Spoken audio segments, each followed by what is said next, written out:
Nesta videoaula vamos trabalhar o caso prático número 2, que está relacionado com as mais-valias pela venda de imóvel. Ou seja, é uma questão de IRS sobre a categoria G. Ora, consultando o respectivo manual, temos o caso prático número 2, a venda de casa e apuramento das mais-valias. De acordo com o número 1 do artigo 1º do Código do IRS, os incrementos patrimoniais configuram uma tipologia de rendimentos sobre os quais incide a tributação em sede de IRS. As mais-valias consideram-se integradas no conceito de incrementos patrimoniais e, de acordo com o artigo 10º do Código do IRS, no caso dos imóveis, consistem em ganhos obtidos que, não sendo considerados rendimentos de outras categorias, por exemplo, empresariais, profissionais, capitais ou prediais, resultem de alienação onerosa de direitos reais sobre bens imóveis ou de afetação de quaisquer bens do seu património particular à atividade empresarial e profissional exercida em nome individual pelo seu proprietário. Para determinar a mais-valia imobiliária e, portanto, o montante tributável da mesma, vamos agora apresentar a seguinte fórmula de cálculo baseada nos elementos do artigo 46 do Código do IRS. Nesta fórmula, nós temos que a mais-valia, ou eventualmente a menos-valia, porque poderá resultar valor negativo, é dada pelo valor de realização, ou seja, o valor de venda do imóvel, menos o valor de aquisição, e tratando-se de imóvel construído pelo próprio sujeito passivo, corresponderá ao maior entre o valor patrimonial tributário ou o valor do terreno acrescido dos custos de construção devidamente comprovados. Este valor de aquisição vai ser atualizado pelo coeficiente de desvalorização da moeda, que vai ser aplicado em função do ano do valor da aquisição, pelo que nós temos sempre que consultar a portaria em vigor para podermos consultar qual o coeficiente de desvalorização da moeda que se aplica à data que corresponde à aquisição do respectivo imóvel, mais os encargos com a valorização dos bens comprovadamente realizados nos últimos 12 meses, mais as despesas necessárias e efetivamente praticadas, inerentes à aquisição e alienação, bem como a indemnização comprovadamente paga pela renúncia onerosa, posições contratuais ou direitos inerentes a contratos relativos a esses imóveis. Esta é a fórmula, e a partir desta fórmula nós também podemos dizer que se o valor patrimonial tributário do imóvel for superior ao valor de realização ou ao valor de aquisição, vai ser o valor patrimonial tributário que se vai considerar no cálculo da mais-valia. Ora,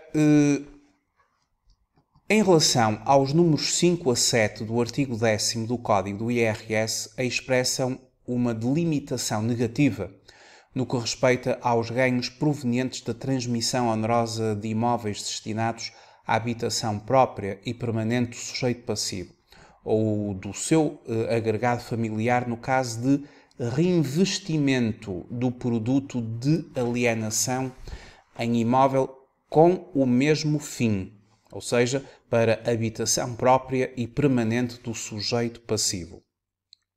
Esta exclusão de tributação prende-se, então, com o reconhecimento da proteção devida à aquisição ou melhoramento de imóveis destinados à habitação própria e permanente do contribuinte ou do seu agregado familiar.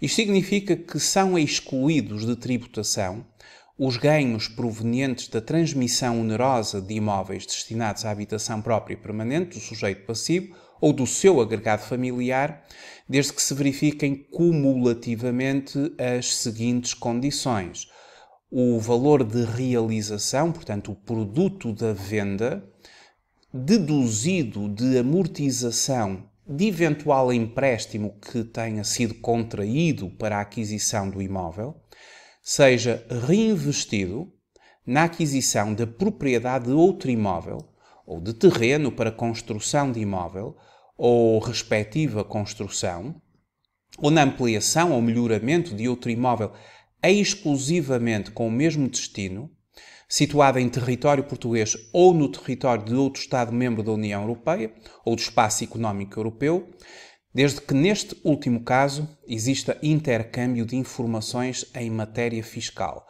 O reinvestimento previsto na linha anterior, ele terá de ser efetuado entre os 24 meses anteriores e os 36 meses posteriores contados da data de realização, ou seja, o reinvestimento do valor de realização, do valor que é o produto da venda, ele vai ter que ser aplicado na aquisição de um imóvel para habitação própria e permanente, e isto tem um prazo, ou seja, fixada a data de venda, nós podemos fazer o reinvestimento 24 meses para trás, anteriores ao da realização, ou 36 meses posteriores. Portanto, temos aqui um prazo bastante alargado para efetuar o reinvestimento.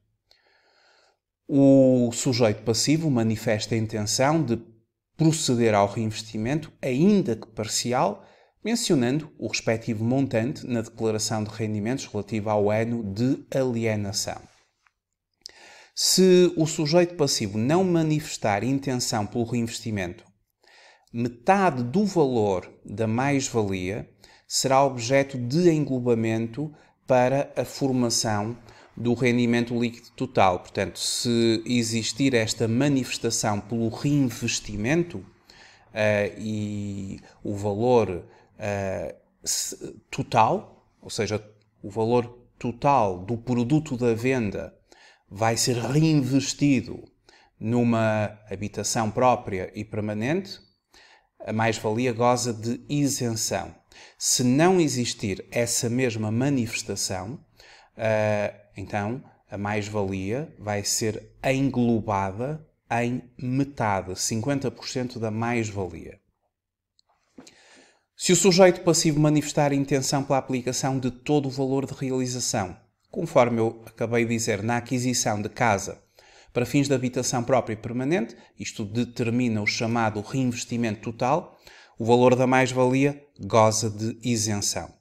Depois temos aqui uma situação que é no caso de reinvestimento parcial, em que a intenção de aplicar o valor de realização na aquisição de imóvel para fins de habitação própria e permanente corresponde apenas a uma parte do valor de realização, e aqui vamos ter que fazer o cálculo da respectiva proporção de reinvestimento.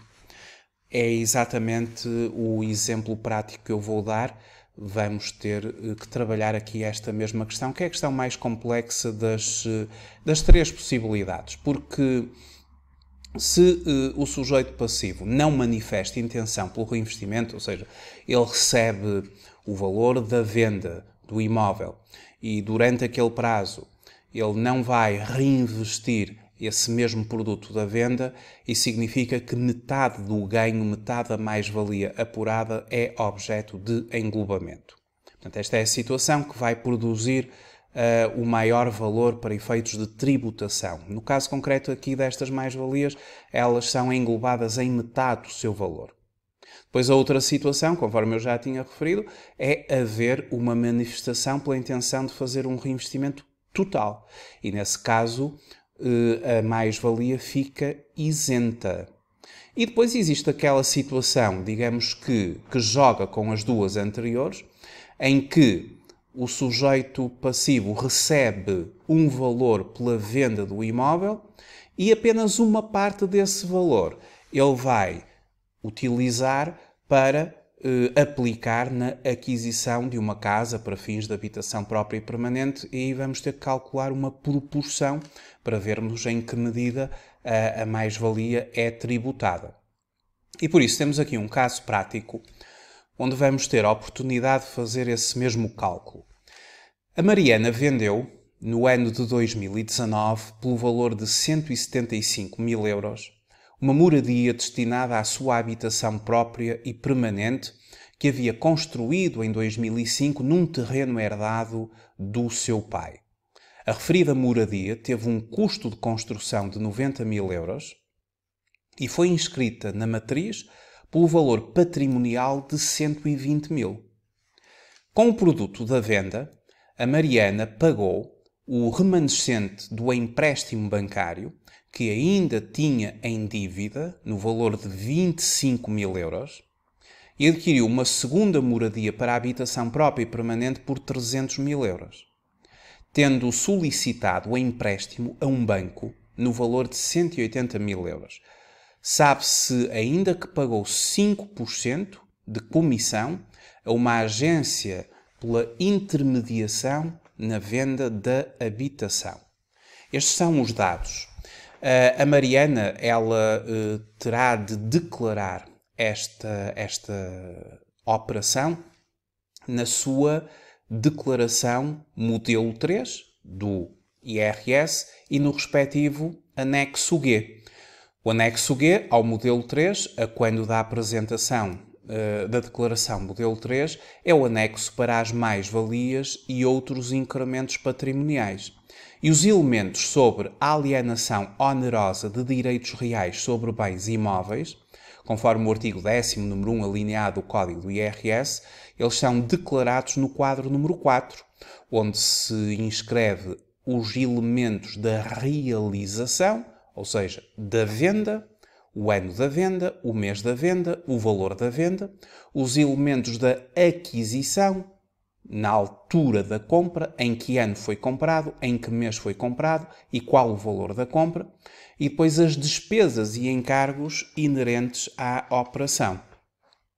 E depois terá de fazer a identificação matricial do imóvel vendido, que se coloca aqui, por exemplo, no campo 4001, referente à operação 4001 do quadro 4, identificar o imóvel.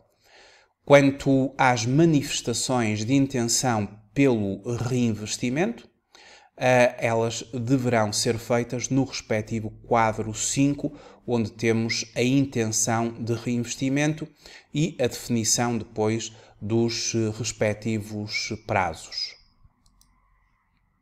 Eu começo por aplicar a fórmula que já expliquei e substituir na fórmula os respectivos valores, ou seja, o valor de realização aqui é de 175 mil, que é o valor da venda, depois o valor da aquisição é de 120 mil, porque entre o custo de construção e o valor patrimonial é o maior dos dois que vai contar, e o valor patrimonial é superior ao valor de construção, portanto serão 120 mil. Em função do ano de aquisição, que foi 2015, o coeficiente de desvalorização da moeda, ele terá de ser consultado respeitante a 2015. E, portanto, no âmbito dos respectivos coeficientes de desvalorização da moeda, nós temos que procurar a respectiva portaria e aplicar o coeficiente que se aplicaria para o ano de 2019 em função de uma aquisição no ano de 2015.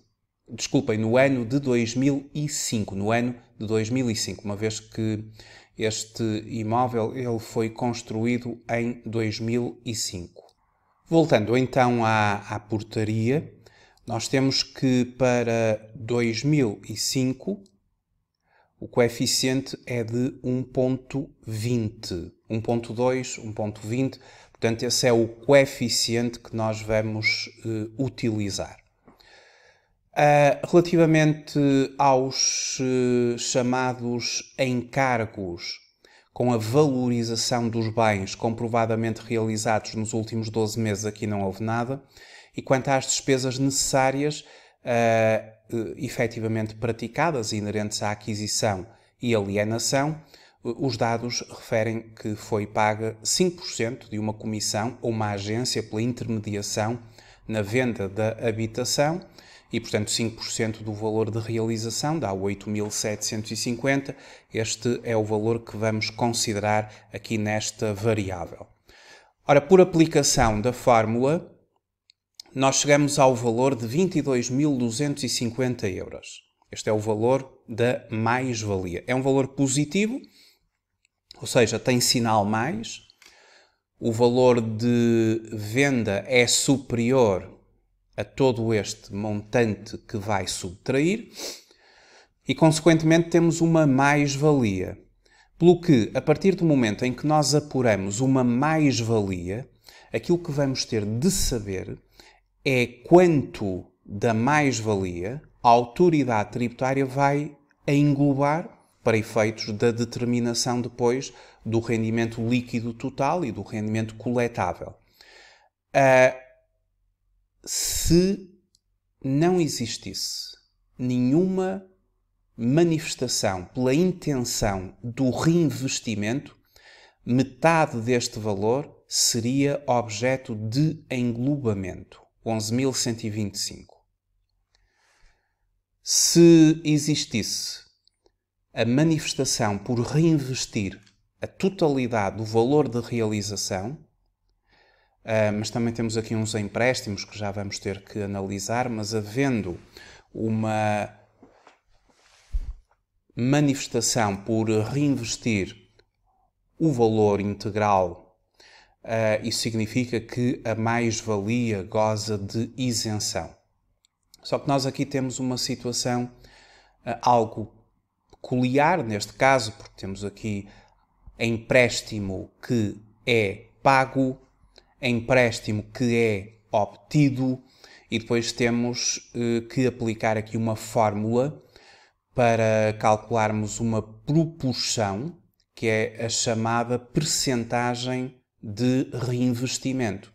Essa fórmula, ela traduz-se ao valor de aquisição da nova casa subtrair o valor do novo empréstimo obtido. Dividir, por isso é que vai ser um quociente, o valor de venda da casa antiga subtraído da amortização do empréstimo antigo. Nós temos aqui, efetivamente, estes 4 dados e depois multiplicamos por 100, que é para dar em termos percentuais. O valor da aquisição da nova casa são 300.000 euros. E vamos subtrair pelo novo empréstimo que é obtido, o que dá 180.000. Portanto, 180.000, de acordo com os nossos dados, é o empréstimo obtido agora. E dividimos pelo valor de venda da casa antiga, a casa que acabou de ser vendida, que era de 175.000 euros, menos a amortização do antigo empréstimo, e nós amortizamos, pagamos 25.000 euros. Isto dá uma relação de 120 para 150. E esta relação, vezes 100, dá 80%. Isto significa que vamos ter que jogar com uma percentagem de 80% de reinvestimento.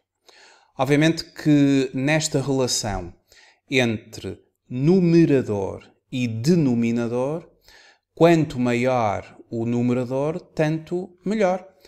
O ideal seria que nós tivéssemos aqui 100%. Se nós tivéssemos 100% de reinvestimento, concluiríamos já que metade da mais-valia, aliás, se nós tivéssemos 100% de reinvestimento, ou seja, se o numerador fosse igual ao denominador, 100% de reinvestimento, o valor da mais-valia gozaria de isenção.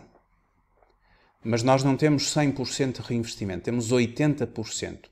Então temos que pegar nesta mais-valia e temos que a dividir em duas partes, temos que a desdobrar em duas partes. A proporção correspondente ao reinvestimento, 80% vezes 22.250, o que dá 17.800. Este valor goza de isenção, porque é a proporção correspondente ao reinvestimento. E depois a proporção correspondente ao chamado não reinvestimento, que faltando 20% para os 100, será então 20% vezes 22.250, o que dá 4.450. 20% é a proporção que corresponde a não reinvestimento e, claro, metade deste valor será englobado. Então, o valor a englobar aos restantes rendimentos para a formação do rendimento líquido será 2.225. Ou seja, estas contas, claro que são feitas pela autoridade tributária e perante estes dados a autoridade tributária vai adicionar aos rendimentos líquidos das restantes categorias, caso existam, trabalho dependente, categoria B, aquelas categorias em que é feito o englobamento. Este valor é um valor de englobamento obrigatório. Aqui nesta mais-valia, particularmente nesta mais-valia, o contribuinte não pode optar pelo seu não englobamento.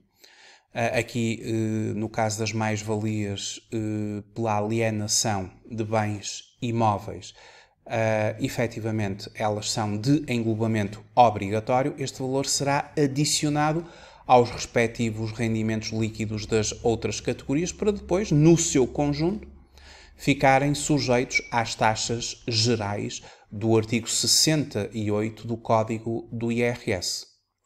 Para terminar, temos aqui uma questão, uma outra questão. Um sujeito passivo de IRS alienou em 2020, pelo valor de 200.000 euros, a sua habitação própria e permanente que havia adquirido em 2012 por 150.000 euros.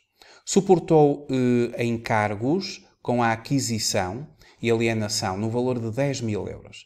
Admita-se que a operação gera uma mais-valia fiscal de 20.000 euros. Essa mais-valia fiscal é aquela que resulta da aplicação desta fórmula, ou seja, aplicou-se esta fórmula nesta situação e chegou-se a uma mais-valia fiscal. No momento da venda, tem uma dívida para com o banco onde contraiu o empréstimo para a aquisição desta mesma habitação no valor de 20.000 euros.